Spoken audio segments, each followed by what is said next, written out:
अस्सलामुअलैकुम वरहमतुल्लाहि वबरकातुहू। मोहतरम सामईन, इस वक्त आपको बड़ी अहम खबर से आगाह कर रहे हैं। यकसा सिविल कोड नाकाबिल अमल और दस्तूर में दिए गए बुनियादी हुकूक के मुगायर। मौलाना खालिद सैफुल्लाह रहमानी, कारगुजार general secretary All India Muslim Personal Law Board का बयान। जी हाँ सामईन, आपको बतला दें कि मौलाना खालिद सैफुल्लाह रहमानी, कारगुजार general secretary All India Muslim Personal Law Board ने कहा है कि हिंदुस्तान जैसा मुल्क जो बहुत से मजहब के मानने वालों, बहुत सी तहजीबों और मुख्तलिफ रस्म रिवाज से ताल्लुक़ रखने वाले कबाइल पर मुश्तमिल है और यही कसरत में वहदत इसका हुस्न है, उसके लिए यकसा सिविल कोड क़तअन मुनासिब नहीं है।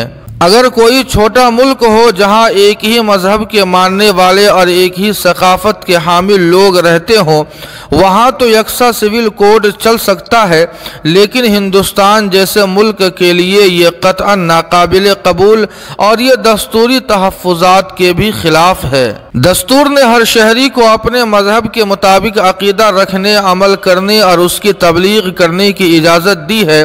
अगर हुकूमत की तरफ से यकसा सिविल कोड नाफिज किया जाए तो लोग अपने मजहब के मुताबिक अमल करने की आज़ादी से महरूम हो जाएंगे। मौलाना रहमानी ने यह बात 9 जुलाई को दिल्ली हाई कोर्ट की तरफ से किए जाने वाले उस तबसरे के पस मंजर में कही है जो हिंदू मैरिज एक्ट के तहत चलने वाले एक मुकदमे के ज़िम्न में किया गया था, जिसमें अदालत ने कहा है कि आज का हिंदुस्तान मजहब और कम्युनिटी से बालातर हो चुका है। मौलाना ने कहा कि मजहब की जड़ें अकीदा व यकीन में पेवस्त है और तहजीबें सदियों में परवान चढ़ती है। ये ऐसी चीज़ें नहीं हैं कि लोग उनको छोड़ दे।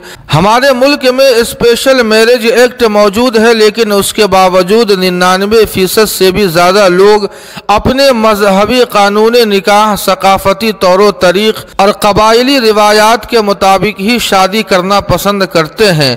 ऐसे वक्त में कि जब मुल्क मुख्तलिफ मसाइल से परेशान है, एक ऐसे मसले को उठाना इंतशार का बाइस हो सकता है।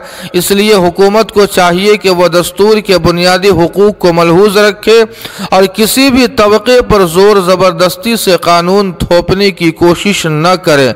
जी हाँ सामईन, इस खबर के ताल्लुक से आपकी क्या राय है, कमेंट करके हमें ज़रूर बताएं। वीडियो को लाइक और शेयर कर दें और सदाए कासमी यूट्यूब चैनल को सब्सक्राइब करना न भूलें।